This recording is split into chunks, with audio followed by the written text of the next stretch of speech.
Sick, I think. Good evening. I would like to call to order the City Council meeting for the City of Wheat Ridge, Colorado for April 10th, 2023. If you would please stand as you are able and join me in the Pledge of Allegiance to the flag.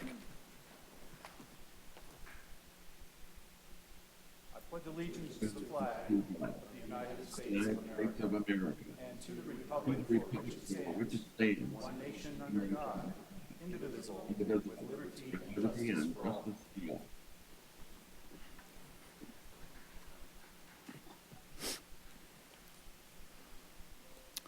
Thank you. Would the clerk please call the roll of the members? Judy Hutchinson. Present. Rachel Holteen. Absent. Amanda Weaver. Here. Janice Hoppy.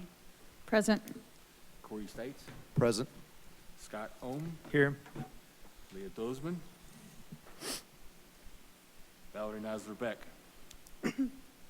Here. Mr. Mayor, you have a quorum.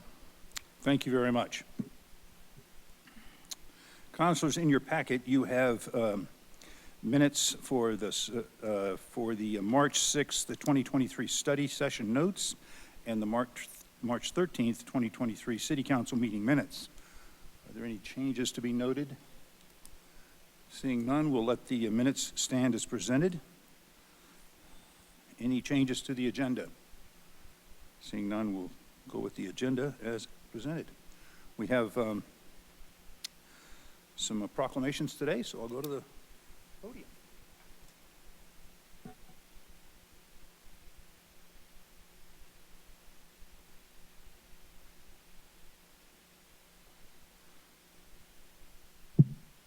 And if I could ask for, thank you, Phil Schroeder, our CSO supervisor, to join me at the podium.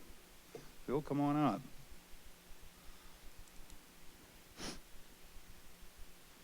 Thank you. Nice to have you with us tonight. Thank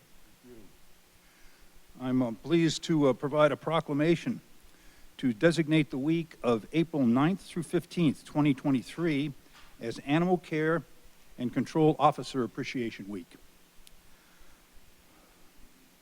Whereas animal care and control personnel provide essential community functions by enforcing animal control laws, protecting the public from diseases such as rabies, and educating the public on the proper care of community pets.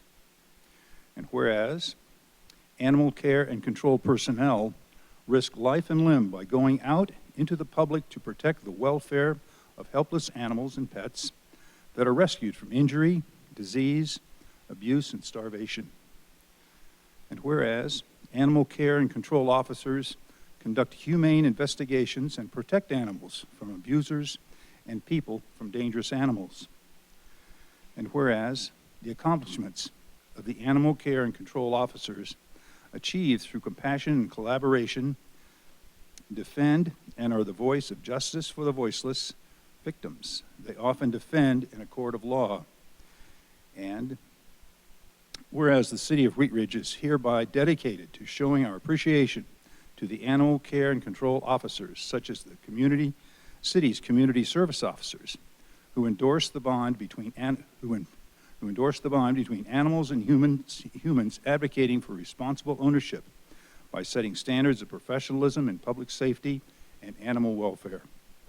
Therefore, I, Bud Starker, Mayor of the City of Wheat Ridge, do hereby proclaim the week of April 9 through 15, 2023 as Animal Care and Control Officer Appreciation Week and reaffirm the city's commitment to supporting the men and women tasked with enforcing regulations, bylaws, and ordinance regarding animal control.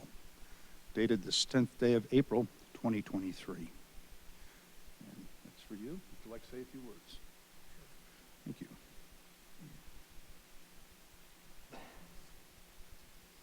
I'll be brief. I want to thank every one of the City Council members, Mayor Starker, for this recognition of National Animal Control Week. It's important to us, and on behalf of all the Community Services team officers, myself, Supervisor Marie Trujillo, CSO Barb Webb, Timothy Haynes, and Tristan Semick, we appreciate the award. Thank you very much. And on behalf, of course, of working with the Wheat Ridge Police Department, we have a duty and a responsibility to the animal community in this city to do the right thing, to investigate and to prove right from wrong and take care of those animals that can't speak for themselves. So again, on behalf of our CSOs, I appreciate the award and I'll gladly accept it for them. Thank you very much. Thank you very much.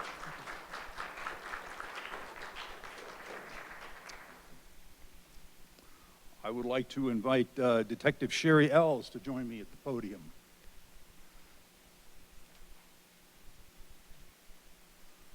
Thank you for being here. Good, great to see you. This is a proclamation to designate the week of April 23rd through the 29th, 2023 as National Crime Victims' Rights Week. Whereas the victims' rights movement has resulted in the passage of laws at the local, state, and federal levels that establish essential rights for victims. And whereas the rights of crime victims are best protected when all participants in the criminal justice process, not only victims, are appropriately educated about victims' rights. And whereas supporting victims of crime is crucial to the U.S. justice system because our support honors the experiences of victims and allows them to find autonomy and empowerment through achieving self-defined goals.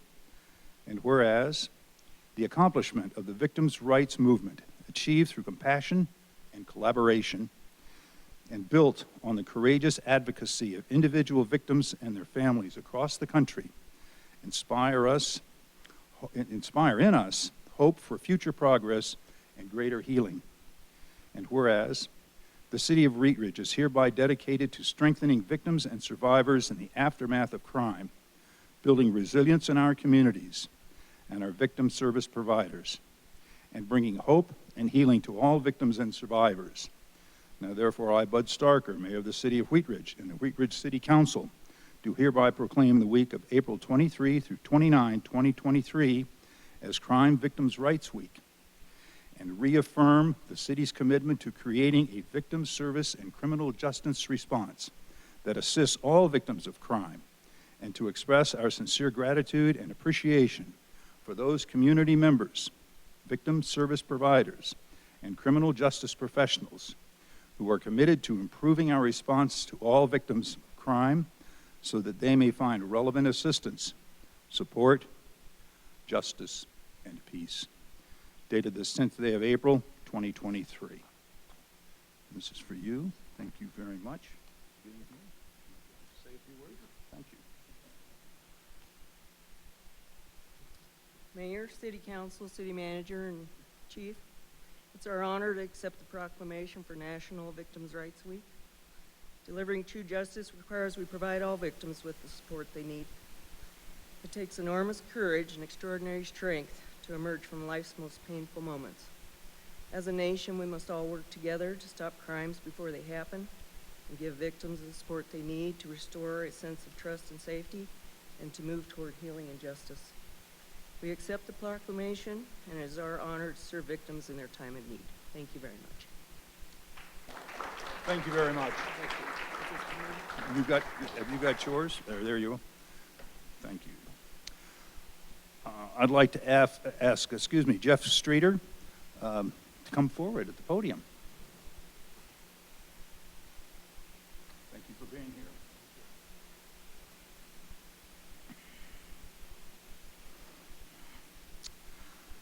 I'm pleased to provide a proclamation in support of 2023 National Telecommunications Week.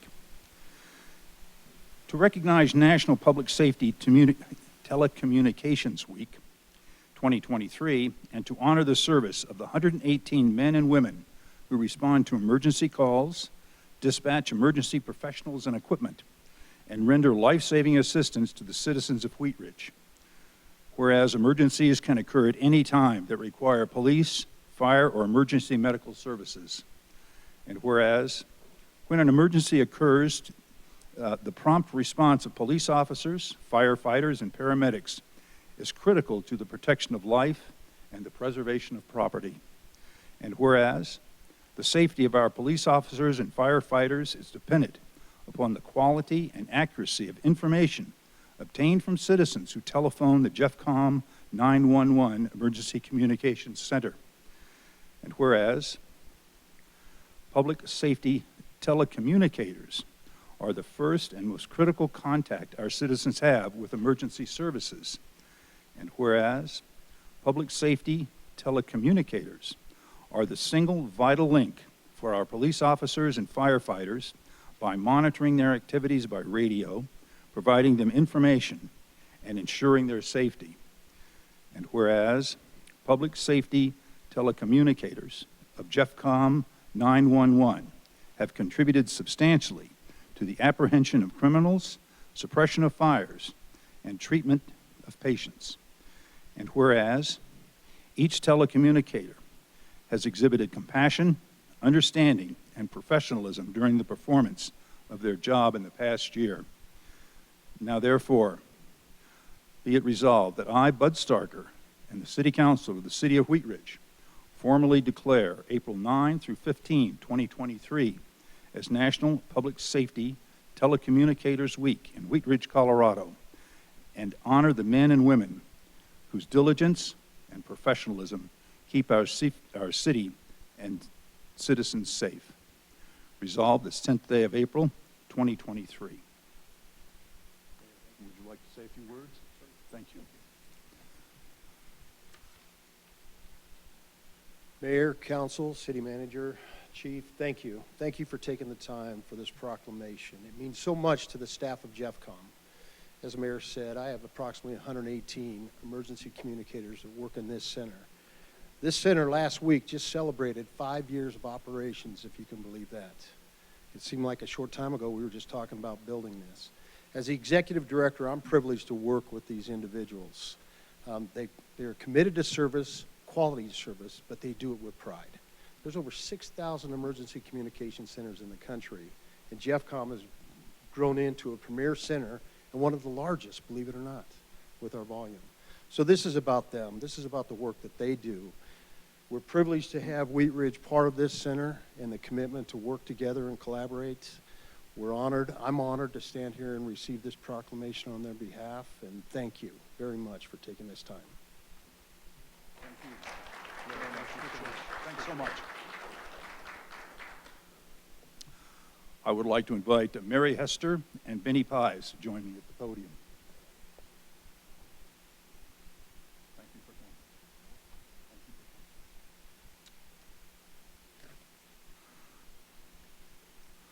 This is a celebration.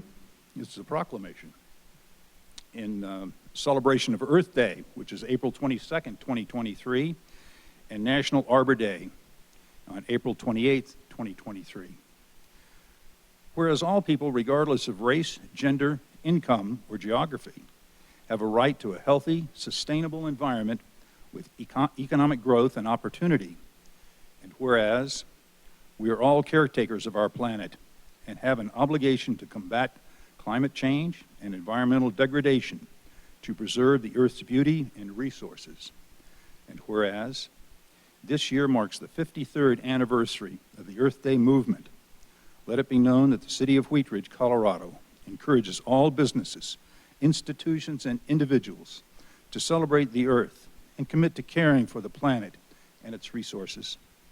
And whereas trees provided one of the first business opportunities in Wheat Ridge in the 1860s, and whereas trees continue to be an important part of the quality of life to community members and visitors, enhancing property values and community spirit. And whereas residents, businesses, green industry, elected officials, and staff continue to work together to maintain and provide a healthy tree canopy throughout the City of Wheat Ridge as part of a comprehensive community forestry program. And whereas the City of Wheat Ridge has been awarded Tree City USA by the National Arbor Foundation for 43 consecutive years. Now therefore be it resolved that I, Bud Starker, and the City Council for the City of Wheat Ridge do hereby declare Saturday, April 22nd as City of Wheat Ridge Earth Day Celebration Day, encouraging people in Wheat Ridge to combat climate change and environmental degradation, support green economy initiatives, and inspire others to undertake similar actions. And I also declare Friday, April 28th, 2023, as City of Wheat Ridge Arbor Day Celebration Day, and encourage community members and businesses of Wheat Ridge to care for, enjoy, and appreciate the trees in your yard and neighborhood. I'm not sure who's going to come, but would you like to say a few words? Thank you. Well, thank you, Mayor and City Council, for recognizing Earth Day and Arbor Day. These days aren't just about celebrating the beauty of nature, but also recognizing the challenges facing our planet and thinking through how we as a community can come together and work towards a more sustainable future through reducing our carbon footprints, water conservation, and other sustainable practices. So to that note, I'd like to highlight a few opportunities to take those steps that are happening right now. Wheat Ridge is participating in a National Mayor's Challenge for Water Conservation, which runs the whole month of April. And I encourage everyone to take a short pledge. You can visit mywaterpledge.com or just check out the city's website. There's a news flash on the front page. And we are also recruiting for new neighborhoods to join the Sustainable Neighborhoods program. So you can check us out on the city's website, or there's a flyer back at the sign-in table there. And we do have an open house coming up this Wednesday, April 12th, in council chambers at 5:30 p.m. So I will wrap it up, but thank you again, Mayor and City Council, for recognizing these two very important days. Thank you very much. Appreciate it. Thanks so much for all you do.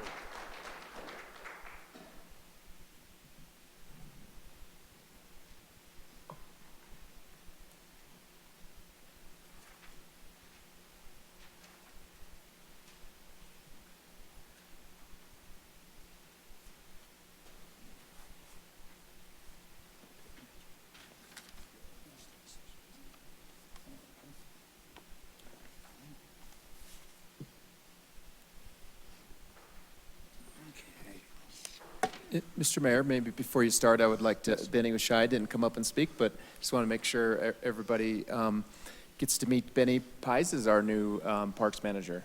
Been on board for several weeks now. Okay. So Benny, thank you. thanks so much. We appreciate having you with us. Okay, we will now go to our public's right to speak. Members of the public may come and speak to council on any item that is not on the agenda during the public's right to speak. We will have an opportunity on the agenda items to speak to them at that time.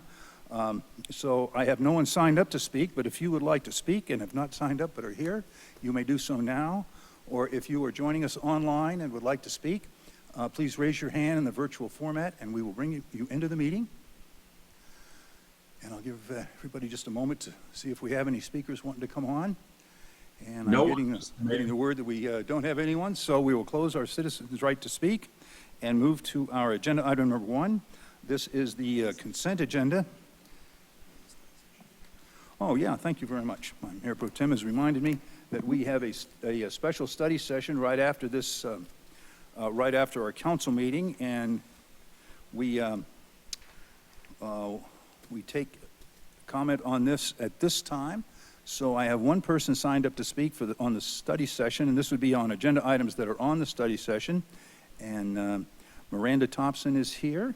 And if you would please come to the podium and give us your first name and your last name and an address. And then we have about 3 minutes allocated for your presentation. Thank you. Miranda Thompson. The address I'm using is my work address, 645 Parfett Street, Lakewood, Colorado, 80215. I'm here on behalf of the Points West Syringe Exchange Program and Jefferson County Public Health to speak on agenda item 1. I'm here today to oppose the proposed change to narrow the scope of paraphernalia immunity for syringe service participants in Wheat Ridge.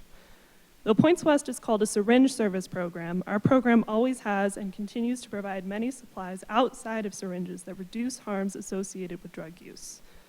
Items that would be considered paraphernalia under this amendment. Our program serves all people who use drugs, not just those who inject, as we see all people who use drugs benefiting from our education and supplies. Syringe service programs like ours have been proven to benefit the communities, as according to the CDC, they are safe, effective, cost-saving, do not increase illegal drug use or crime, and play an important role in reducing the transmission of viral hepatitis, HIV, and other infections. We do not encourage substance use, but rather encourage safer methods of substance use. And in fact, quote, new users of syringe service programs are 5 times more likely to enter drug treatment and about 3 times more likely to stop using drugs than those who do not use the programs, unquote, CDC. Like those proposing this change to the ordinance, our program recognizes that the changing drug supply, notably the increase of fentanyl, has been accompanied by a change in drug using practices. We do see people smoking drugs more than injecting, which has directly led to a decrease in soft tissue infections among our participants. Switching the mode of ingesting drugs from injecting to a safer route of administration, such as smoking or snorting, is a harm reduction tool our program commonly employs, as these methods reduce transmission of bloodborne pathogens and reduce instances of tissue infection. By only providing exemption to participants with syringes, Wheat Ridge would spread a dangerous message that injecting drugs is safer and more protective than other modes of drug use. We have also seen that the increase of fentanyl use has led to an increase in overdoses. Our program provides the life-saving opiate overdose reversal drug naloxone. Since September of 2019, our participants have used our naloxone to successfully reverse overdose for at least 56 residents in zip code area 80033. We worry greatly that participants will not access naloxone from us if they cannot safely access any of the other supplies they need for safe use, meaning these participants will no longer be in positions to save lives or have their lives saved. The proposed amendment does not support a housing-first approach to addressing homelessness in Wheat Ridge. Criminal charges limit individuals' abilities to access resources like housing and employment.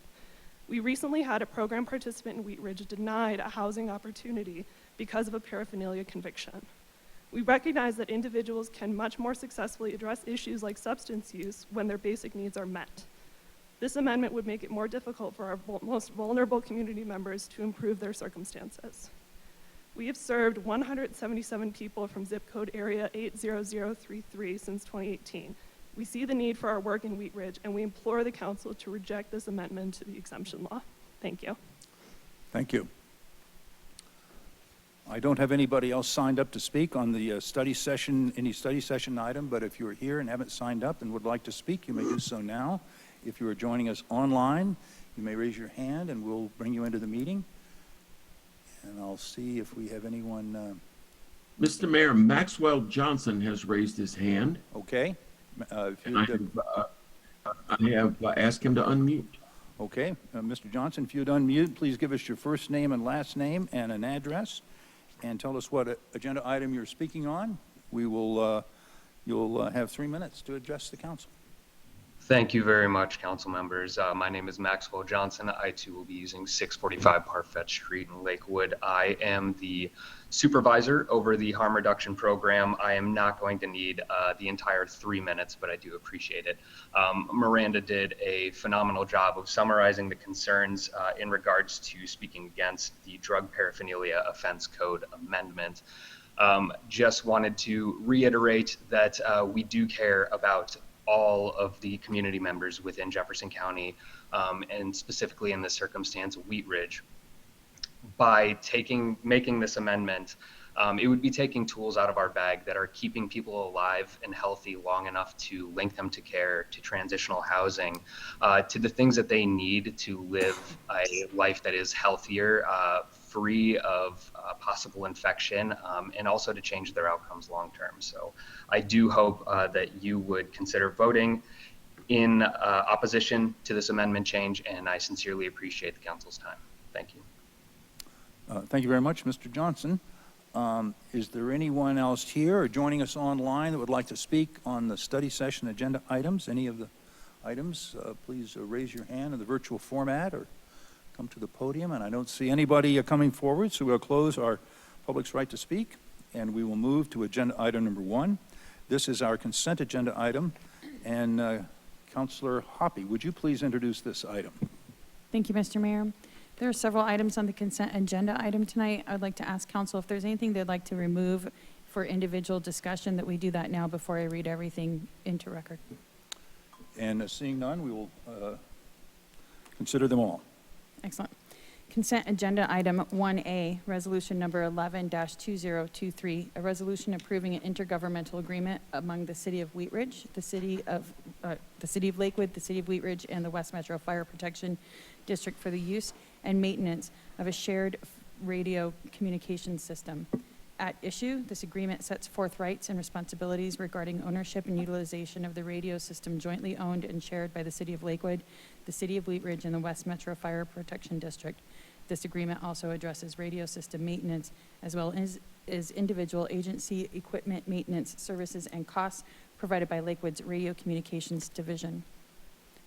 Consent Agenda Item 1B, Resolution Number 12-2023, a resolution amending the 2023 fiscal year general fund budget to reflect the approval of a supplemental budget appropriation in the amount of $18,584 to accept a grant from the Colorado Automobile Theft Prevention Authority. At issue, the Department of Public Safety, the Colorado Automobile Theft Prevention Authority is providing a grant to the city to assist in preventing thefts of catalytic converters. In 2023, the Colorado Automobile Theft Prevention Authority awarded Wheat Ridge Police Department $18,584 to be used to mark and register catalytic converters. Consent Agenda Item 1C, Resolution Number 13-2023, a resolution amending the 2023 fiscal year general fund budget to reflect the approval of a supplemental budget appropriation in the amount of $84,382 for the purpose of accepting a grant from the Colorado Division of Criminal Justice Fentanyl Accountability and Prevention Grant Program. At issue, the Colorado Division of Justice, DOJ, awards police departments grant funds to be used for law enforcement purposes. In 2023, the DOJ, as part of the Fentanyl Accountability and Prevention Grant Program, awarded the Wheat Ridge Police Department $84,382 to be used for supplies, technology, and travel for the purpose of investigating deaths and injury caused by illegal synthetic opiate poisoning and disrupting synthetic opioid supplies. Consent Agenda Item 1D, Resolution Number 14-2023, a resolution amending the 2023 fiscal year general fund budget to reflect the approval of a supplemental budget appropriation in the amount of $66,296 for the purpose of awarding a contract in the amount of $162,295.31 and approving subsequent payments to Terrace Associates, LLC for right-of-way maintenance services. At issue, this request is for approval of the annual right-of-way maintenance service contract. The city currently contracts annually for mowing, weed prevention and mitigation, and trash pickup in various right-of-way areas. TerraCare was selected by the review team at the conclusion of a formal bid process for a contract in the not-to-exceed amount of $162,295.31. Only $96,000 was included in the 2023 budget. Therefore, a supplemental budget appropriation in the amount of $66,296 is required. Consent Agenda Item 1E, Resolution Number 15-2023, a resolution amending the 2023 fiscal year public art fund budget to reflect the approval of the supplemental budget appropriation in the amount of $8,000 for the purpose of awarding a contract in the amount of $475,000 and approving subsequent payments to Core 4 Studios for Wadsworth Public Art. At issue, utilizing the process defined in the Public Art Management Plan, Council approved the selection of Core 4 Studios, formerly known as JCAS Studios, for the public art associated with the Improved Wadsworth project in November 2022. This resolution will award a contract to Core 4 Studios, appropriate an additional $8,000 from the Public Art Fund required to fund the $475,000 contract. Consent Agenda Item 1F, Resolution Number 16-2023, a resolution authorizing community financial support as a match for a Transportation Alternates Program grant application for improvements to the Clear Creek Trail. At issue, the Transportation Alternates Program, TAP, provides funding through CDOT for local transportation alternatives to driving at 80% of the project cost. The Parks and Recreation Department proposes to apply this program for concrete replacement throughout segments of the Clear Creek Trail to improve the trail to the 10-foot wide standard, add crusher fine shoulders where feasible, and add a creekside park/Marshall Street connection. Consent Agenda Item 1G, Resolution Number 17-2023, a resolution approving a contract with the Colorado Department of Transportation for maintenance of traffic signals. At issue, 3 traffic signals at the I-70 32nd Avenue interchange are owned by the Colorado Department of Transportation. CDOT and the city have previously entered into 5-year agreements for the city to operate and maintain these signals. The current agreement expires on June 30th, 2023. The city will be compensated annually by CDOT for the maintenance activities. Consent agenda item 1H. Motion approving an amendment to the temporary site lease agreement with T-Mobile West LLC. At issue in June of 2022, City Council approved a lease agreement and a temporary site agreement with T-Mobile West LLC. In January of 2023, staff returned to council to update the commencement date on the lease agreement due to supply chain issues. The same date also needs to be adjusted in the temporary site lease agreement. We are requesting a motion to make that simple date adjustment. Consent agenda item 1I, motion approving an amendment to the temporary site lease agreement with Verizon Wireless. The same at issue. Consent agenda item 1J, resolution number 18-2023, a resolution approving intergovernmental agreements with Jefferson County concerning ballot box use at Wheat Ridge City Hall, Anderson Park, and Prospect Park. At issue, the city of Wheat Ridge has 3 Jefferson County ballot box locations on city property: Wheat Ridge City Hall, Anderson Park, and Prospect Park. These locations provide convenient locations for residents to drop off completed ballots. The city has an intergovernmental agreement, IGA, in place with Jefferson County for each location. This request for approval includes a new IGA for the City Hall location and amendments to the existing IGAs for Anderson Park and Prospect Park. Consent agenda item 1K, resolution number 19-2023, a resolution amending the fiscal year 2023 general fund budget to reflect approval of a supplemental budget appropriation in the amount of $8,766 to fund the safety program. At issue, the city recently received an unexpected dividend refund from the city's workers' compensation insurance provider, Pinnacle Assurance, in the amount of $8,766. In 2023, the city hired its first risk management coordinator, and that employee is increasing the safety committee programming and providing a much more robust overall risk management program. To fund some of the new activities, staff would like to offset expenses with the Pinnacle Assurance dividend and put those funds to good use through increased risk management programming. Thank you very much. Well done. Catch your breath, and then may I have a motion on agenda item number 1A through K? I move to approve consent agenda items 1A through K. Second. Second. I think we have a second by Councilor Ohm. Would the clerk please poll the council?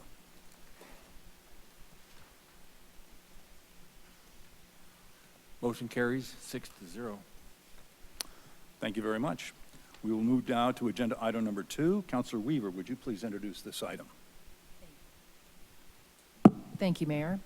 This is Council Bill number 07-2023, an ordinance approving the rezoning of property located at 7890 West 38th Avenue from residential 2 or R2 to mixed-use neighborhood MU-N. This is case number WZ-23-01. The applicant is requesting the approval of a zone change from R2 to mixed-use neighborhood for a property located at 7890 West 38th Avenue. The zone change will result in a zoning that allows for neighborhood serving uses and provides a transitional buffer between the existing residential uses and the commercial uses. Thank you. This is an ordinance on first reading to set the date, time, and location for a public hearing. This is a quasi-judicial case. May I have a motion on this item? Yes, you may. Thank you, Mayor. I move to approve Council Bill number 07-2023, an ordinance approving the rezoning of property located at 7890 West 38th Avenue from residential 2 or R2 to mixed-use neighborhood MUN.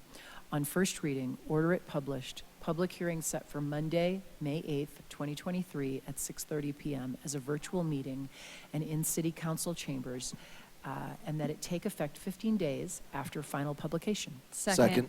We have a motion and a second by Councilor Hoppe. Would the clerk please poll the council?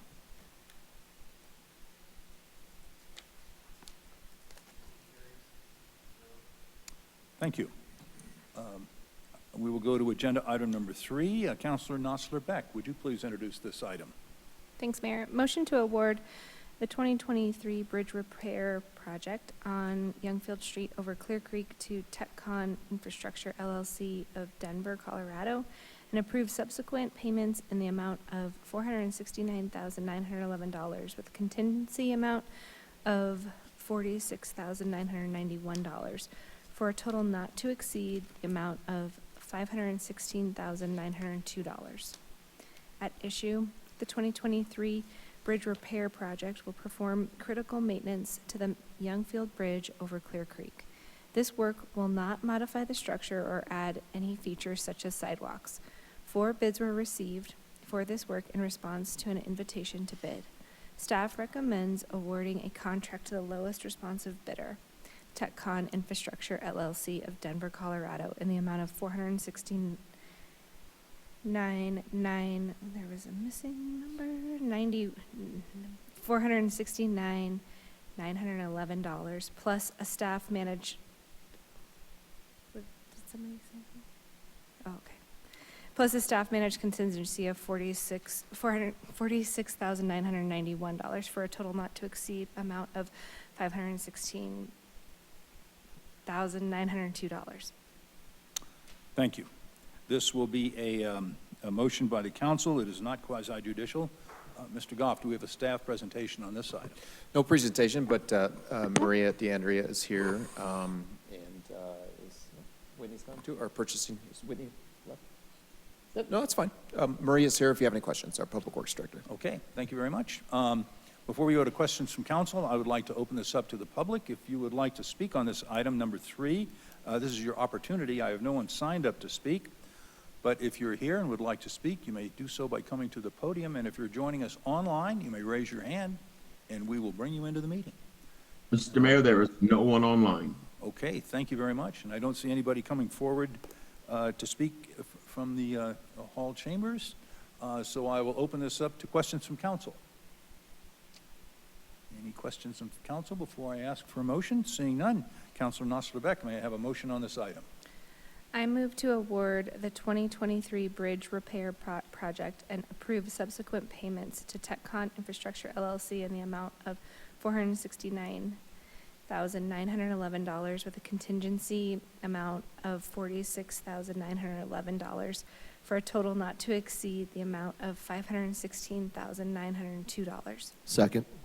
We have a motion and a second by by Mayor Pro Tem Stites. Is there any discussion on the motion? Seeing none, will the clerk please poll the council? Motion carries 6-0. Thank you. This will bring us to agenda item number 4. Mayor Pro Tem Stites, would you please introduce this item? Thank you, Mr. Mayor. Resolution number 20-2023, a resolution in opposition to statewide land use and zoning preemptions in Senate Bill 23-213, unless amended to address local concerns. At issue, the state of Colorado has committed both in statute and in state constitution to the local control of land use planning and zoning because local governments are closest to the land and to the people that occupy it. Senate Bill 23-213 would place statewide mandates on local land use and matters and substitute the judgment of legislators and state regulators who lack the understanding needed to make the right decisions for Wheat Ridge. SB 23-213 will undermine long-range planning efforts and will severely limit the city's ability to maintain reasonable zoning regulations to ensure a high quality of life and sound economic environment for our current and future residents, workers, and business owners. Wheat Ridge supports efforts to address housing affordability and has already implemented many of the concepts advanced in the bill, including accessory dwelling units, transit-oriented development, and increased densities on commercial corridors. In addition, the city adopted an affordable housing strategy and action plan on January 9th, 2023. As a guiding document to address housing affordability in Wheat Ridge. As recommended in this plan, the city has created a housing fund with a dedicated revenue source to preserve affordable housing units in Wheat Ridge. SB 23-213 needs significant revisions so that there are safeguards to ensure that increases in housing supply adequately address the issues of affordability. Wheat Ridge is committed to working with the governor's office, the legislature, the counties and other communities to formulate solutions that address the issues in a comprehensive, reasonable, and fair manner. We oppose SB 23-213 until it is amended to address these concerns. Thank you. This will be a resolution of the council. Mr. Goff, do we have a staff presentation on this one? No staff presentation, but this issue was brought up last Monday night by Mayor Starker. As you all know, this bill, I believe you know, the bill was heard in committee this last Thursday, and Mayor Starker was there, so he may have some updates to provide to the council and the public on what happened and what didn't happen. But Colorado Municipal League, who provides services for all municipalities across the city, does recommend that we oppose this bill unless amended, and ask that we do reach out to our legislatures to ask them to make changes that would better represent our communities. So with that, I'll leave it to you, Mr. Mayor. Okay, thank you very much. Before we go to questions of council or discussion, let us open it up to the public to speak on this issue. This has generated a lot of, I want to say enthusiasm, but certainly a lot of notice amongst the public. So if you would like to speak on this issue, you may do so now. I don't have anyone signed up to speak here in City Council chambers, but if you're here and haven't signed up, you may come to the podium and speak now. And if you would like to speak and are joining us online, you may raise your hand, and we're happy to bring you into the meeting. And I'll ask No one, Mayor.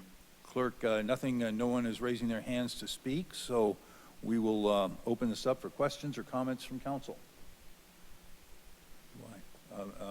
Mayor Pro Tem Stites. Thank you, Mr. Mayor. I guess my question would be for you. What happened Friday? Anything? You know, I attended the opening session when this was heard in committee hearing, I believe in the local government committee of the Senate, held in the old Supreme Court chambers, because there were it was full, a lot of people there, and there were arguments for and against this piece of legislation.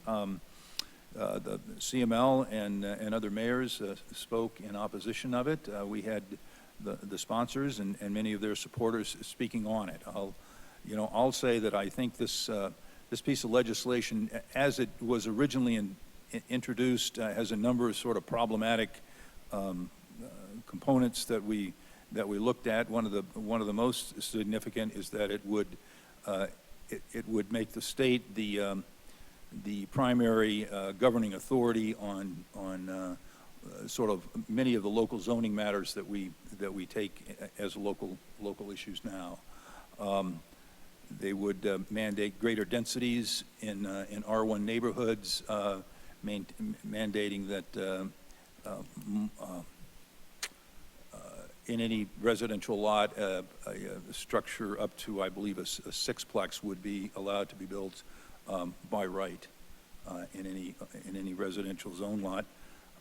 They would not have any requirements for the number of unrelated parties that could occupy a residential structure. Let's see, what were some of the other? I don't have all my notes. They would, some of the things in the bill, I think we're sort of moving in a direction that we've been moving in with our own action plan. Density along the main transit corridors, where we have the G line and rail coming into a transit-oriented development would be greater density. I think we look at that. It speaks to ADUs as a use by right, and our plan has adopted ADUs as a function in our community. I think one of the things that really sort of gets to me the most is that we, over the last year or two, the state has provided funding and encouraged communities to seek funding to support affordable housing strategies and studies that look at your community and look at various ways that we can support and enhance affordable residential development and residential properties in our community.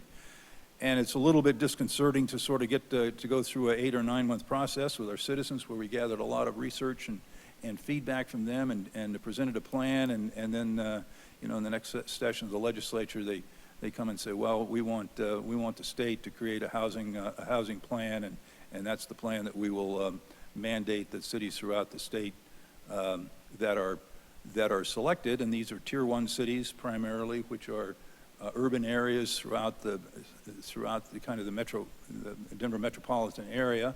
It doesn't affect anything, exempts the counties from any of these regulations.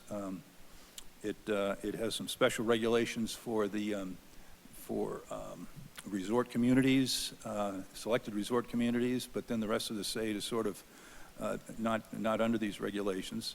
A little disconcerting that the counties, the metropolitan counties, which have a lot of land that are available, are totally exempted from this zoning ordinance. So, you know, I think there's some things that are good in the bill, but I think unless they really do some major surgery and major amendments to it, that this is not a good way to you know, to go about creating community in our city. So that's not a brief presentation, but a little bit more extensive. But I'm happy to sort of answer any questions. I'm not an expert on this. Councilor Nosler-Beck. I have just been trying to figure out what some of the engagement with local governments was with the formation of this legislation. And I've been told that there are amendments coming that include some of our feedback. And I haven't been able to see what any of those amendments are. I had read an article about some of the resort towns being exempt, and that was an addition potentially. But did you hear anything about amendments that they were planning to bring or anything like I have heard that there may be a list of some amendments that they are planning or considering, but I have not seen that list. And I'm not sure when that, you know, what the next step in the legislative process is. But one would hope that if they've got amendments that they're considering, that they'll put those out there. We, you know, I'm sit on the executive committee of the Metro Mayor's Caucus, and we've sort of heard this piece of legislation was coming, you know, sort of for several months since the session was starting in January.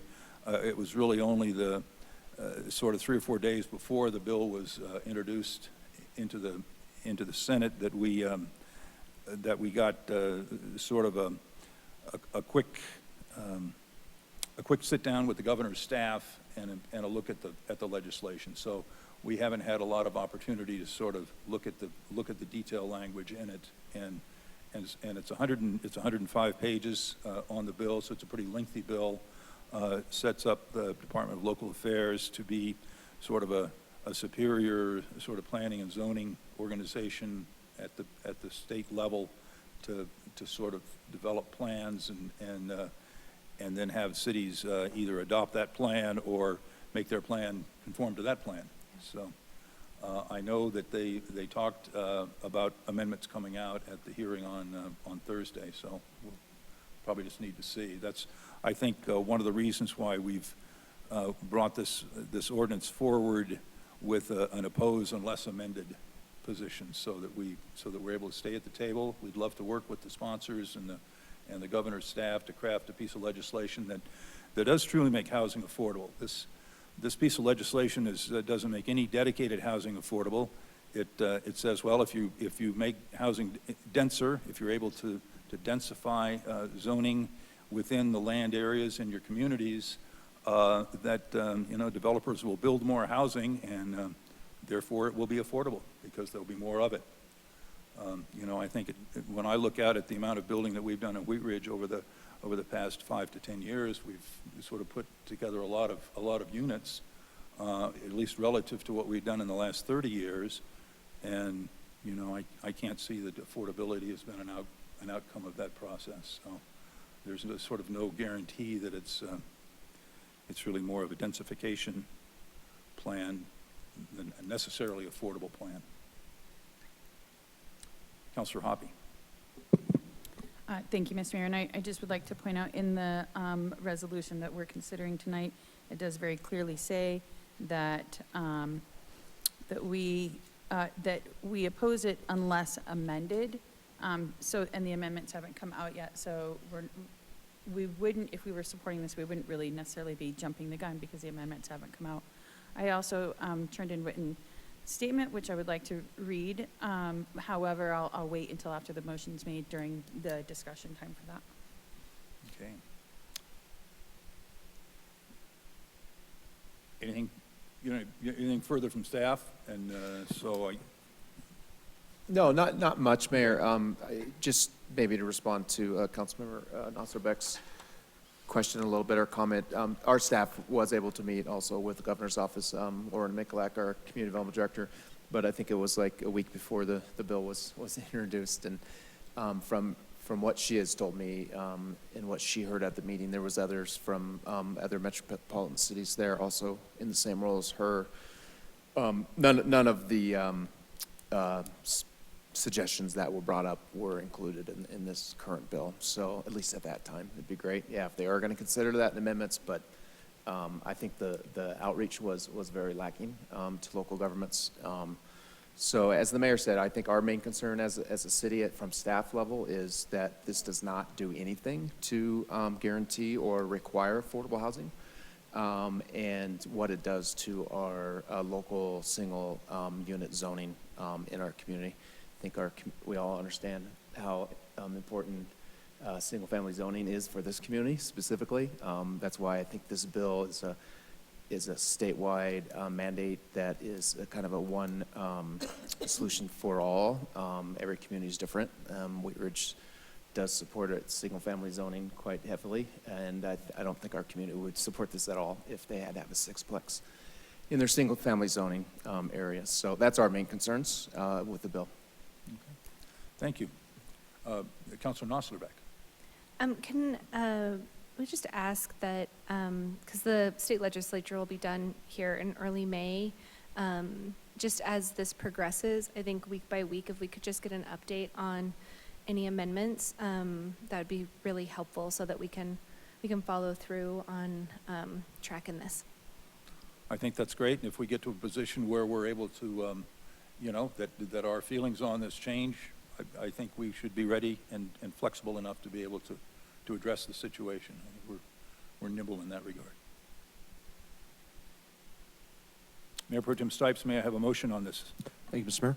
I move to approve resolution number 20-2023, a resolution in opposition to statewide land use and zoning preemptions in Senate Bill 23-213, unless amended to address local concerns. Second. We have a motion and a second by Councilor Weaver. Hutchinson, pardon me. Is there a discussion on the motion? Councilor Nasser-Beck.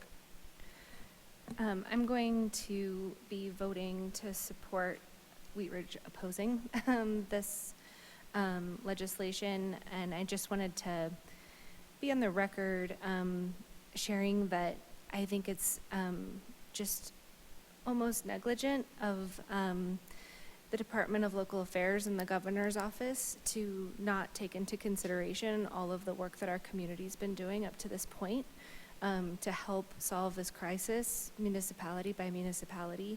I don't see any of us in this legislation, and that's just really disappointing.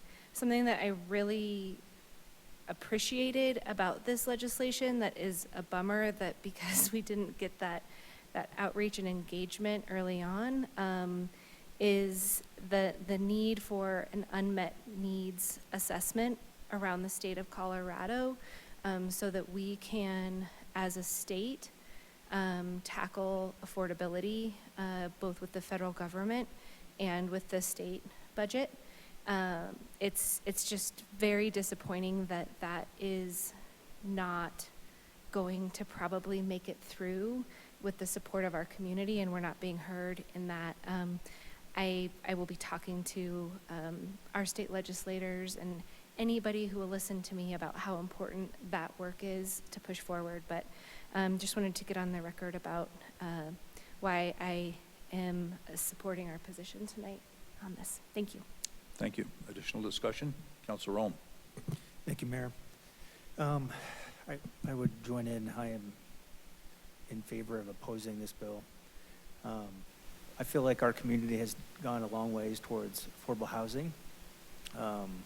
We've you know, the city has gone to great lengths with our staff. I support our staff and you know, the inroads that we've made with our consultants and trying to tackle this affordable housing issue. And this is not in favor of everything that we've worked so hard to do and what our constituents, what they've asked us to do. They are supportive of affordable housing, but I agree with what the mayor has said, my fellow council member have said, and staff has said, that we need to oppose this and unless it's amended. Thank you. Thank you, Mayor Pro Tem Stites. Thank you, Mr. Mayor. I don't think I'm going to say anything new. Wheat Ridge is a home rule city, and that shouldn't change based on this. I think that this is overstepped quite a bit on what home rule cities are meant to do, and counties and everything else. This doesn't address the problem. It just creates a solution that is supposed to be one size fits all, and one size fits all very rarely works. So I'm also in favor of us opposing this until it's amended, and I do hope that they'll come to the table and sit down and talk with us, and sit down and talk with CML and some of the other cities out there, because Wheat Ridge is not the same as Arvada, not the same as Denver, not the same as Lakewood, not the same as obviously the ski communities, which apparently the resort communities can get an exemption, which doesn't make a whole lot of sense to me either, because there's a lot of land up there, and if you want to tackle affordable housing, that might be a place to put it. But we've been making our inroads here in the city, and we've been working with our community and doing all we can to reach out to our neighbors and our community members and trying to find a solution here that works, and I hope that our state legislators will do the same. Thank you. Thank you. Councilor Hobby. Thank you, Mr. Mayor. Last Wednesday, after reading the entire 105 pages of SB 23-213, I turned in my written comments, and I'm going to read to you what they were. Thank you for the opportunity to enter written comment on SB 23-213. I agree that we are facing a crisis in attainable housing at an affordable price. I also agree with many points made in the bill about middle housing, which needs to increase to move the needle on affordability and creating a move-up market for home ownership. However, I do not think that a sweeping top-down zoning requirement with little to no local control is the appropriate avenue for the solution. I'm an elected city council representative for the city of Wheat Ridge, and we have made steps towards resolving our affordable housing crisis in our community. We have had an affordable housing study completed that has resulted in the adoption of an affordable housing plan and have identified ongoing financial resource to fund it. In our study, we found that we have a lack of housing in the 80% or higher AMI, but a surplus in the 60% and lower. The issue within the 60% AMI and lower is that the living conditions are undesirable, old, outdated, and lack amenities. Part of our plan is to work with private owners to update and upgrade properties to make them more desirable, while also preserving them as affordable. SB 23-213 does not make accommodations for communities that are already doing the work that has been identified as specific to the actual community. SB 23-213 also does not allow for balance of community character that is existing, a character that can change from block to block. We in Wheat Ridge have identified areas where density is appropriate sizing, such as our commercial corridors. Our commercial corridors are appropriate areas for right-sizing multifamily density and middle housing. As the bill stands now, there is no guarantee that middle housing allowed and built in a patchwork style and single detached community will actually be affordable. If there were a requirement that any middle housing built in a single-family detached lot must be affordable, then the outcome would match the desire of the bill. Also, there is only one reference to an actual AMI percentage, and that in the entire 105 pages. One reference, and that is in the transit-oriented section. Additionally, it only references 80% AMI. There's no plan to address lower than 80% and no definition of AMI, which should not be based at a state level, rather a local and regional level. SB 23-213 speaks to the extent about middle housing being a bridge for affordable home ownership. However, it does nothing to extend legal protections to developers to encourage them to regain momentum in building condos. Condos were a starting block for home ownership, creating a move-up market and a move-down opportunity. With the lack of condos in our housing stock, we have completely cut that building block out. I would also like to point out that while the bill does address short-term rentals in the sense that local governments can choose to regulate, it does not require regulation of short-term rentals. An oversaturation of short-term rentals in any community can also negatively affect ability of homes and long-term rentals on the market. an example from my community in Wheat Ridge in which we found we had a concentration of short-term rentals in one district and that many of them were owned by corporations such as Expedia. With the knowledge that oversaturation of short-term rentals primarily owned by out-of-state corporate interests contributed to the lack of affordable housing, we decided to address it within our short-term rental regulations. We limit the number of short-term rentals any person or corporation can own and put a 2% cap on allowed licenses. In my opinion, the lack of short-term regulations is not compatible with the issues SB 23-213 is trying to resolve and should be addressed. I appreciate your time. Judy Sopping. Thank you, Councilor. Good letter. Any further discussion on this item? Seeing none, will the clerk please poll the council?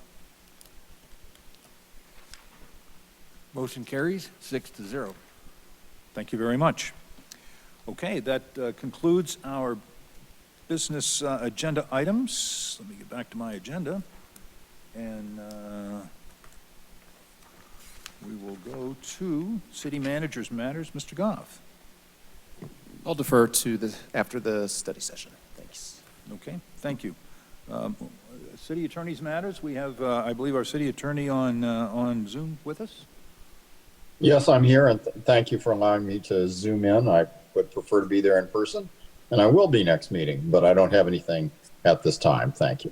Okay, we appreciate you joining us virtually. Look forward to seeing you and travel safely. Thank you. Elected officials matters. Mr. Ohm. Thank you, Mayor. There's two things I want to bring up. One was I got a complaint from one of my constituents about the gun shooting range in Wheat Ridge, and I know this is in my district, so north of 38th, and I know within the past year there's been several south of 38th. So this is north 38th and south of 38th, yeah, so from the same business. And so I understand that there's a section 16-103 unreasonable noise disturbing the peace, and it appears that I know there's this, I think there's possibly a 65 decibel level, but it appears that these might be in violation of that, of having that noise go beyond the property and into the private residences that they can hear it. And so I just want to kind of ask staff to please look into this. It's really unnerving and disturbing when somebody's at their house and they're hearing gunshots going off, and it's kind of jarring. So anything that that we can do to try to help the business to comply with that would be appreciated.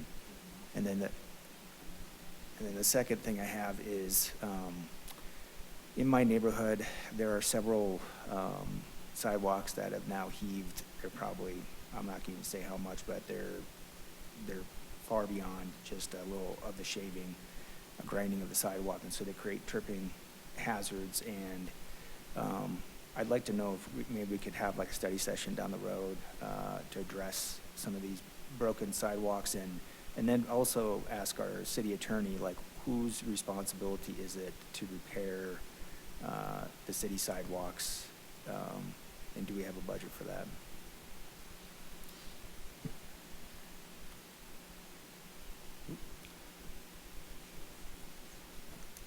Don't see our city attorney on Looks right like we may now. have. Did he fall off, Valley? Jerry, are you still there? Well, if he pops back on, we'll get him to respond maybe. Okay. You want to move on? Okay. Councilor Noslerbeck. Thanks. Just a couple of announcements. Wilmore Davis is having their Out with the Bang big celebration on May 10th from 5 p.m. to 7 p.m. And this will just be a celebration of the school and the alumni. And so Wilmore Davis was opened in 1955, and it'll be closing in May 2023. My dad and my uncle are going to be attending as alumni. My uncle was in the first class of, of Wilmore Davis. So you can get a T-shirt. You can buy a T-shirt for $10, and they're letting people, I think, take home their maybe favorite chair or something. And then also the Wheat Ridge Piranhas are community swim team has started their spring training, and so the community is invited to join us if you're interested in either supporting the Wheat Ridge Piranhas or have a swimmer that is under the age of 18 to swim with us. Our spring training is on Sunday afternoons. You can visit the website, and then we start practice for the summer season May 20th. So thanks very much. Okay, thank you very much. Additional elected officials matters. Councilor Weaver. Bless you. Thank you, Mr. Mayor. Does anybody else want to go before me? Okay. I'll help you. Councilor Hutchinson, you're going to. I think everybody remembers 9 Health Fair. It's got a new name now. It's called 365. And I got a little brochure in the mail. It's a wonderful place to go. Very low cost lab draws. You talk with medical professionals, and you can get your vitals done. A lot of information. What I see is the closest one around would be Arvada Covenant Church. This is April 22nd on a Saturday, and the hours are like 7 in the morning till 11:30. But they suggest, you know, you never know if something's going to change. So they do have a website, which is www.healthfairs.org, to look it up, and it's really a lot of people end up going to them, and it's very economical, especially people who don't have insurance. So it's really a good thing. Good. Thank you. Great to be able to have medical care whenever you can get it, and affordable is even better. So thanks for bringing that forward. Councilor Weaver, how you doing? I'm doing okay, thank you. Okay, good. Sorry about that. I just wanted to acknowledge some of the proclamations that were made at the beginning of the night tonight. I have had a lot of experience with animal control as well as with the victim advocacy, because you might all remember that several years ago I had an incident with some goats, and we don't think about. I happen to follow some of the posts of animal control for Wheat Ridge, and there have just been some amazing stories of what the group at Community Services and Animal Control has been doing, to the point that it has come to tears of some of the amazing situations they've saved animals from, and really dealing with animal cruelty. And I just know it's an issue that's close to everyone's heart here in Wheat Ridge, is their pet families. And so I just want to say kudos to the community service officers and the animal control officers. But also, one thing that I didn't realize is when I was involved with a crime with animals, that victim services is for that too, because I didn't really think of myself as a victim since it had to do with animals, but that was just a real realization, and helped me make the connection of how that all works together for people, that it's not just the crime and figuring out the crime, but it's the victim part of that, and the healing, and there's a lot of happy and connected stories that sort of come out the end of a lot of this stuff. So thanks, Chief, and just kudos to everybody in the police department. You're doing great. Thanks. Thank you. Mayor Pro Tem Stites. Thank you, Mr. Mayor. Speaking of the proclamations earlier, they talked a little bit about the Sustainable Neighborhood Program, and I wanted to give a shout out to the Applewood Sustainable Neighborhood Program. They not only work on environmental issues, and I guess kind of indirectly, but during the pandemic, our neighborhood had food trucks every single Saturday coming in, and the neighbors would get together and get a chance to see each other in kind of a safe way, but we didn't have to leave and go to restaurants. Our Sustainable Applewood Neighborhood Group in the last couple weeks did a really, really cool, really awesome Easter egg hunt last weekend down at Lewis Meadows Park. It was really cool. I didn't get a chance to go. My daughter was sick, but they have done a phenomenal job in our area. So I know that they're looking for more sustainable neighborhood groups. So don't let Paramount Heights and Applewood be the only cool ones in the city. Make sure you guys get out and apply. Thank you. Oh, and if you can find it, you should buy it in Wheat Ridge. Okay, thank you. Any further elected officials matters? I would like to really congratulate our Parks Department and the city staff that really put on a terrific Easter egg hunt. Let's see, the week before Easter over at Anderson Park. I'll tell you, we had, there must have been 1,000 or 2,000 little kids over there. They were cuter than anything and really had a great time. So I want to thank all the parks personnel and city staff that worked really hard to put that together. It was a great event. I want to thank all the parents and grandparents for bringing out their kids and grandkids, and because they were all having a great day. It was a great morning. So thank you for doing that. That's what life in a small town is supposed to be. So thank you all for doing that.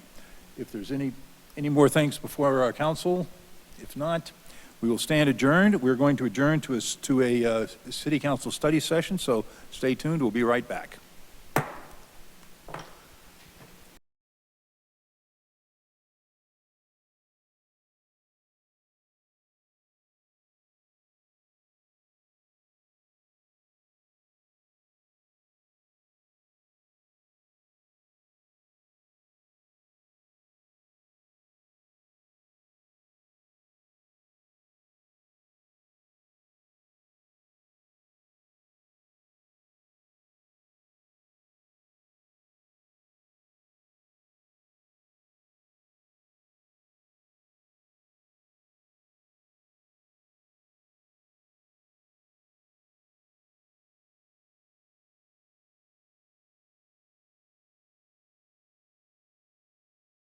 I'd like to call to order the special study session for the City Council for the City of Wheat Ridge, Colorado for April 10, 2023.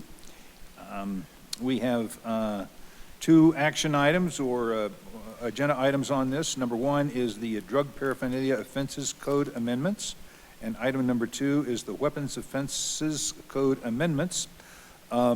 We have taken public comment on these items prior to the meeting. So we will start with item number one is Drug Paraphernalia Offenses Code Amendments. And Mr. Goff, do we have a presentation on this, staff presentation on this item? We do. Mr. Dahl is online for this. The first item was brought up recently to our attention with some inconsistencies in our code and how our court was enforcing our code and even how our police department, I think, was enforcing it. And we had our city attorney's office look into this, and they have some recommendations for some changes. So I will turn it over to Mr. Dahl. Mr. Dahl. You may be on mute. Sorry, folks. Sorry. We hear you loud and clear. That's why I'd rather be there in person.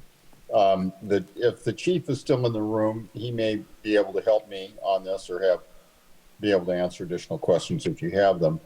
But you have a memorandum from our office in your packets that also accompanies, I believe, a draft ordinance that, if there's a consensus, we'll be bringing forward for first reading. As mentioned in the memo, there's two provisions in state law that provide immunity from prosecution for certain drug matters. One is an immunity for possession, sale of drug paraphernalia, not merely syringes, but other items, including spoons and pen casings, etc., that are used outside of the syringe context for the delivery of other drugs. And then there's secondly an immunity from the possession of an injection device, so a syringe, if it's found by law enforcement during a search when the person alerts the officer to the presence of that device. And that alerting can take place either by the individual voluntarily saying before a search, I'm letting you know I have a syringe in my possession, or on my person, or if the officer asks and the person volunteers that. Both kinds of activities are presently immune from prosecution under state law. However, we've received a fair amount of feedback from the judge in this case and the police department that a distinction really can be made, and the Wheat Ridge is a home rule municipality, so is allowed to divert from state law in this case. And while the immunity for the possession of injection devices continues, we believe, to be a proper immunity from prosecution, not so the immunity from the possession, sale of drug paraphernalia of all types. And that's the distinction that would be made in the bill that would be brought forward to the council for its action on first reading. The distinction there being, as articulated by the judge and by the police department, is that for the syringes, there is a program. It is supportive of that program for a clean syringe program and a clean syringe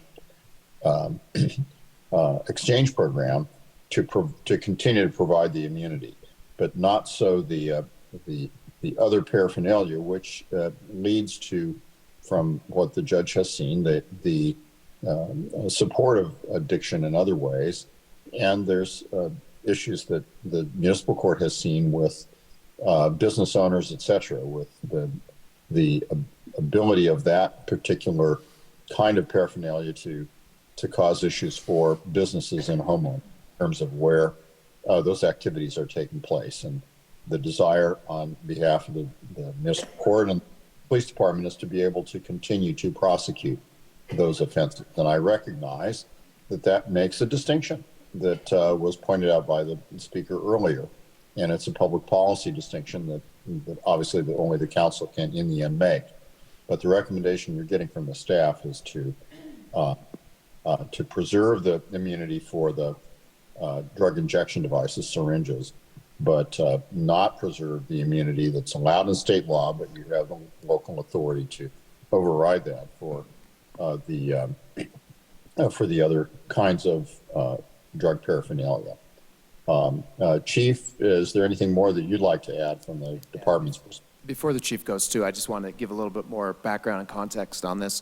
The reason we brought this forward was because in 2019, we brought this in front of council to amend the code to, as Mr. Dahl said, decriminalize persons who have injection devices only.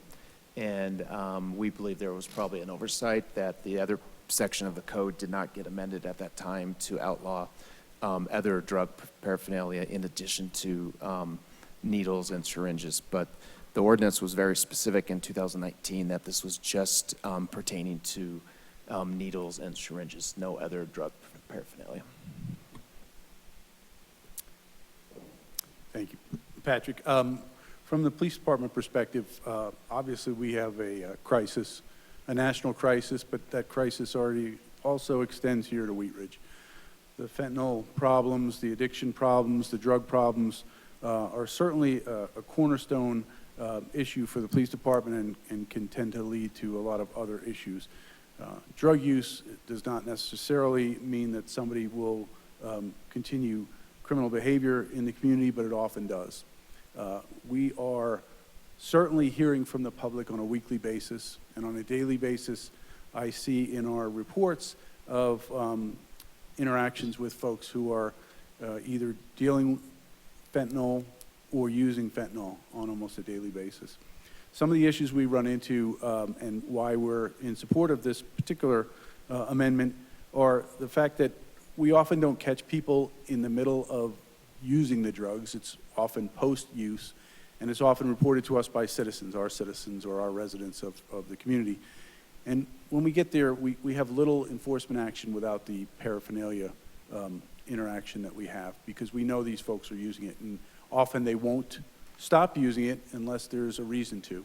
And that reason, I think the judge would agree, is to bring them in front of a court where they can be compelled to get help.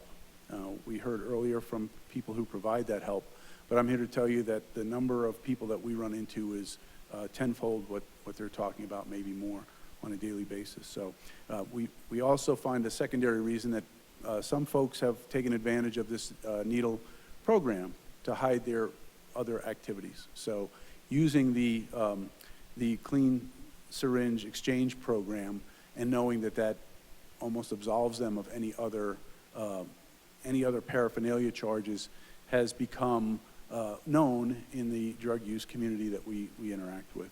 Additionally, from personal interaction and from what I hear from the officers, there's not a change in behavior, a harm reduction change necessarily based on the law that we have that's generally just a product of what's available for drug users. In my conversations and in the conversations we've had with people who have been addicted and been able to beat that addiction, the only thing that can compel them to stop is either a judge or being incarcerated. That doesn't mean that drugs are necessarily always an incarcerable offense, nor should they, but right now with the crisis we have few too many instances where we are using our own drug interdiction efforts to save lives. We have far too many resources going to it, and we have far too many complaints from our community about the activities in and around drugs.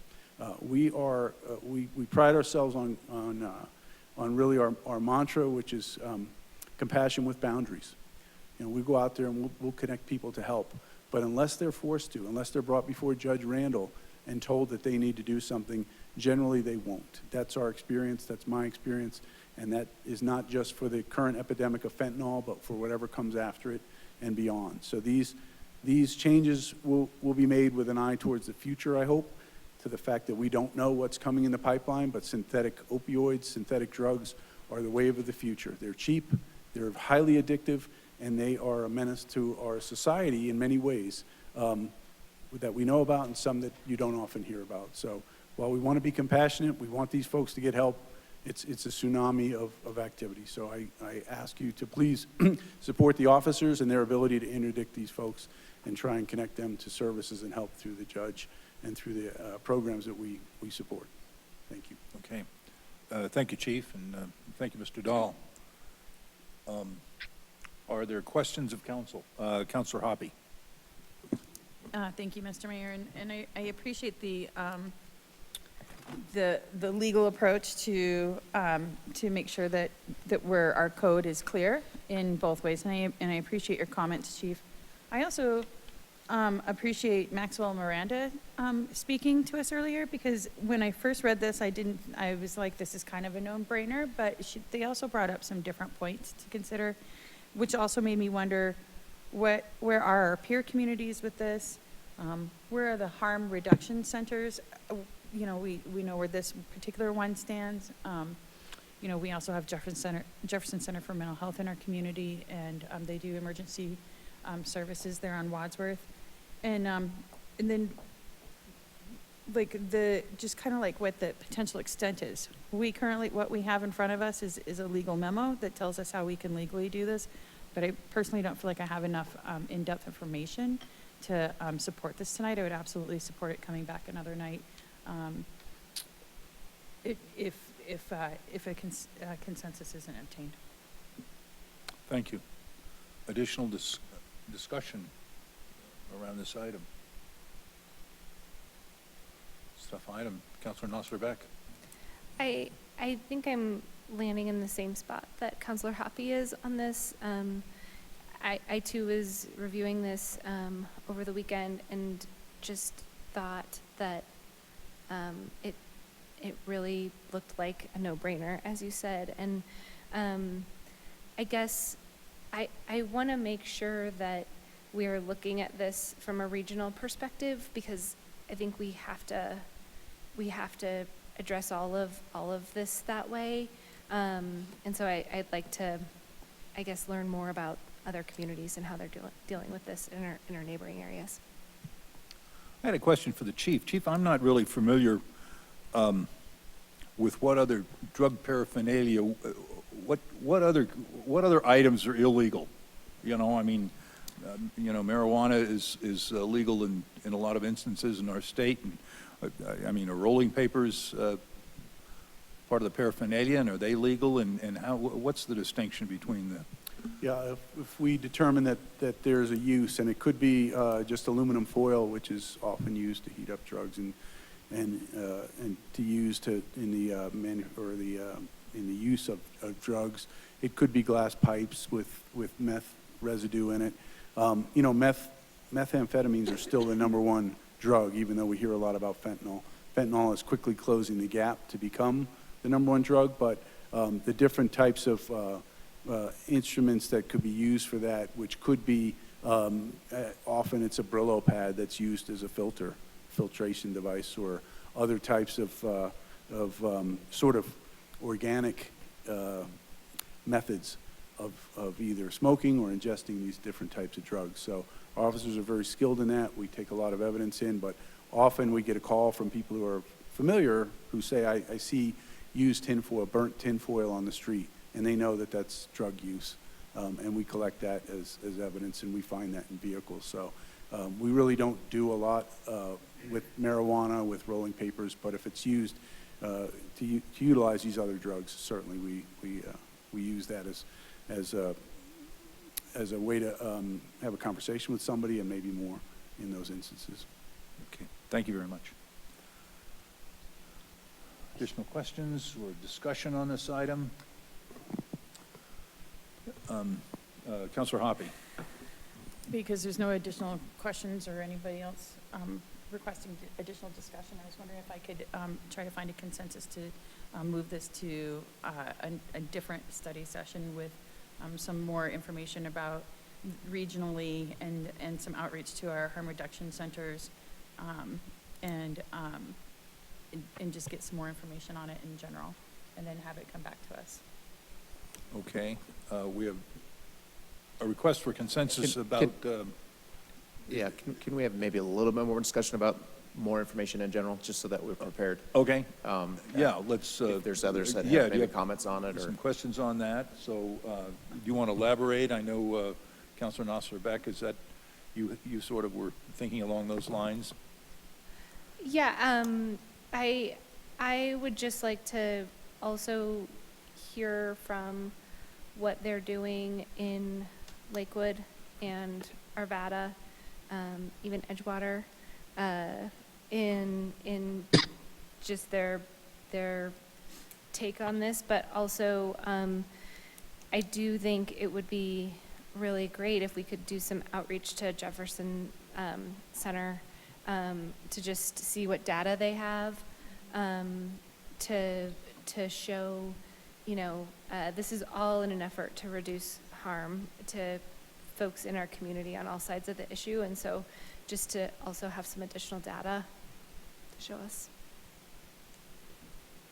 Councilor Weaver? I would also appreciate more data on the officer side and sort of what that looks like for those interactions, because I'm hearing and understanding, but I just don't know enough about the intricacies of to the point of different drugs and different methods, and because I also want to be very conscious of listening to our own officers and what they're going through in these situations, because I think that's also the balance of understanding what's happening regionally, but I'd also like to know what these local interactions look like, so that that story can be told too, of it just seems like dangerous for everybody on both sides. So having that more data on what it looks and feels like on an interaction basis, I think would help me anyway too. Additional discussion? Councilor Hutchinson. Thank you, Mayor. I'd be very interested in what the success stories are of people who have been addicted, because we don't have that many places for people to go.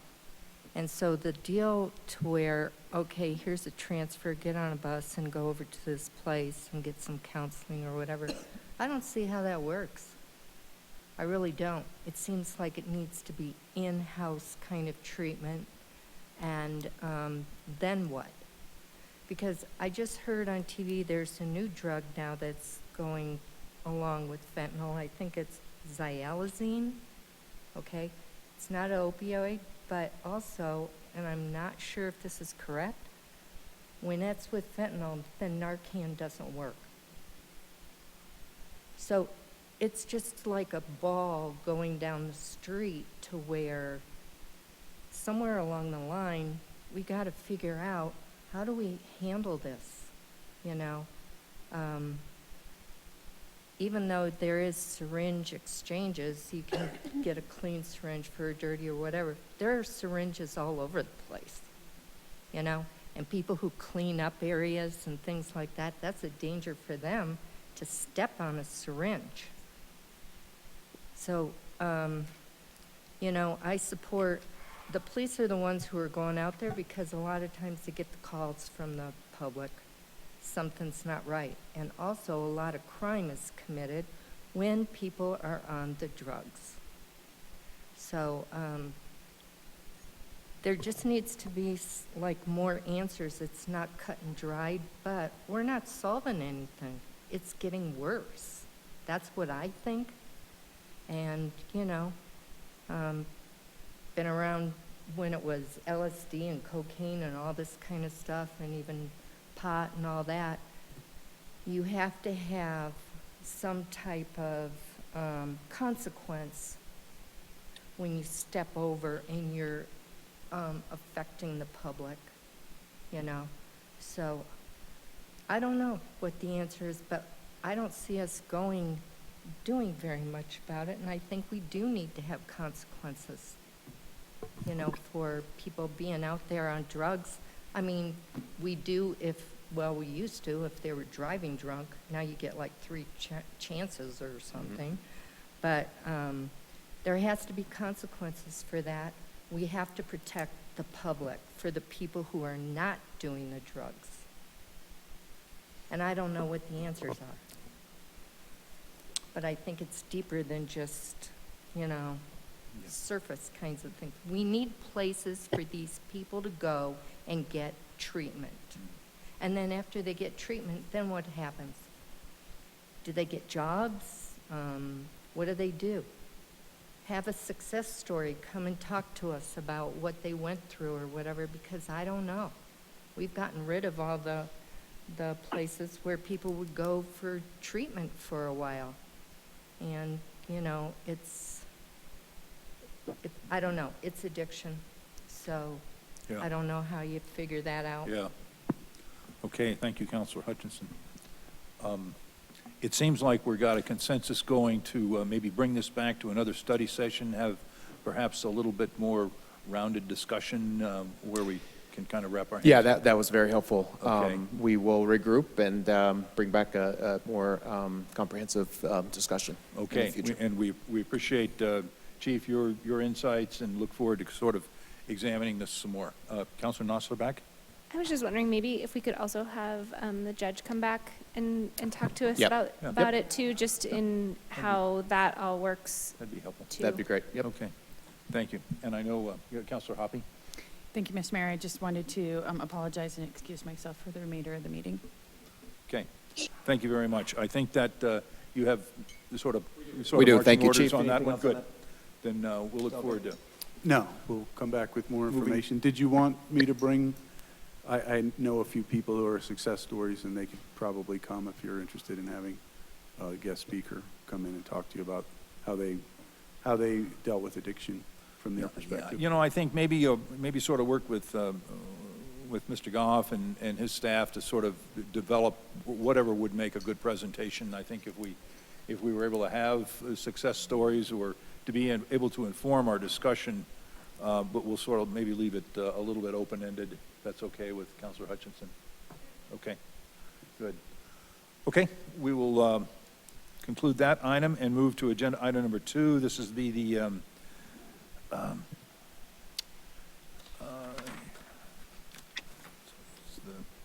Weapons Offenses Code Amendments. This is our second item, and this is sort of in response to the Braun Supreme Court decisions that we've had coming down over the last couple of years, and I'll go to Mr. Goff. Thank you. Again, Mr. Dahl is here, but I'll quickly introduce this. If you remember, there was a citizen who came to council on December 12th of last year, informing council that certain sections of our code may be in violation of a recent Supreme Court ruling concerning weapons charges. So I will go ahead and turn it over to Mr. Dahl. All right. Thank you very much, Council. You have this memo in your packets, and Mr. Goff has actually identified that this really emanated from, in part, the citizen that did come in. And so let me tell you about that case and what we believe is the recommended changes that we are recommending be made to the Wheat Ridge's codes on weapons. This case was the New York State Rifle and Pistol Association versus Braun, and it was decided in late last year. And in that case, the Supreme Court really said two specific things. It said, look, the cities have always regulated weapons, and the government has always regulated sort of where weapons can be carried and under what circumstances. And of course, that's been the subject of an enormous amount of public policy debate and push and pull throughout our country. But as regards city regulations, specifically, the Supreme Court said two things. First, that the regulation of where weapons could be, et cetera, needed to be looked at and governed through a historical lens. So what's the nation's historic tradition of firearm regulation? And it's a real U-turn, but what that basically means is, well, what was the historic tradition of regulation of firearms when the Second Amendment was adopted, and if I'm right in my constitutional history, in 1789. I could be wrong about that, but close enough. That's a long time ago, and so apparently the analysis now is, well, what was considered appropriate for weapons regulation then, and that's now our standard. Secondly, the Supreme Court said, well, even in 1789, there were sensitive places out there where the firearms regulation was appropriate. And so again, you have to kind of look at, well, what were the sensitive places at the time of the adoption of the Second Amendment? And I'm sorry, honestly, but we have to be looking at modern weapons regulations through the lens of what was true at that time, because you can understand the difficulty in really adopting a modern rule that is governed in that way. But that's what we have from the Supreme Court. That's not a decision that gets appealed. That's the last word on these issues. And you might ask, well, why should we change this just because of the Supreme Court? Maybe things will get unwound. It is important that we not be citing offenses that are clearly under the Supreme Court decision unconstitutional and having those end up in a municipal court and get dismissed. It's not something that we need to be doing, and most cities are responding in one way or another to this decision, bringing me to the few sections in the city's code that we're recommending for change based upon this decision. Not all of them are we recommending for change, and there's at least two where we're saying we think that the city ought to maintain. There will likely be additional litigation that'll throw a little more light on those issues. However, you'll see in the sections in the code, we have a code section that says it's unlawful to carry weapons in a car. And we've come to the conclusion that that's not going to be considered something that in the historic tradition of regulation of firearms was regulated. And so that is a section that we're recommending be repealed. However, there is a section on brandishing deadly weapons, and there's an historic tradition that you shouldn't carry arms in a manner likely to terrorize others. So we think there's historic support for that, not suggesting any change to Code Section 1686. The one that might get the most attention or concern from you is the prohibition on the carrying of weapons in bars where liquor is sold. Supreme Court, and there's really no case law that shows that there was a historic tradition of regulating weapons in bars as a sensitive location. And that is one that we're recommending for repeal. I do want to say that that's government regulation, and I distinguish that from what any owner of a private place can require. And so certainly private businesses and bars can certainly continue to prohibit the carrying of weapons in the bar. But we believe it's not a good case for us to be bringing that under our code section. We're recommending it be appealed. Lastly, there are two code sections presently that prohibit the carrying of weapons in the city's government buildings and in the city's public parks. And that's a little more nuanced in our opinion. The real question is, are all public properties by their nature sensitive locations in 1789 terms? Quite possibly not. But the two sections in the city's code, one prohibits carrying firearms in the city's government buildings. We believe that that's probably sustainable, and we would retain that. And similarly, public parks, that may be a little overbroad. It may well be that in the end, the case law will evolve from the Bruin case that carrying weapons in public parks is not by its very nature a sensitive place. I think we all would believe it probably is. There are children, all sorts of potential dangers for the carrying weapons in public parks. But that is one that we're comfortable leaving as is in the city's code. These are all sections that the citizen that came in said all of them have to be repealed because of the decision.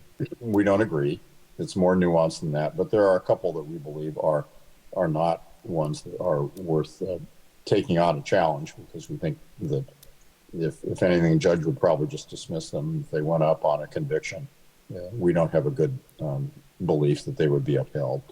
Happy to answer questions on this if once we through the discussion. We do have a draft ordinance that makes these few changes. It's not very lengthy, and we bring that forward for first reading if you direct. Chief, did I leave anything out? Nope. Thank you, Mr. Dahl. Yep. Okay, thank you, Mr. Dahl. Discussion on this item. Councilor Weaver. Thank you, Mr. Dahl, for that explanation. I just wanted you to repeat is it just the regulation for bars that they can put a sign that says patrons should not carry weapons, or is that something that any business owner can put up?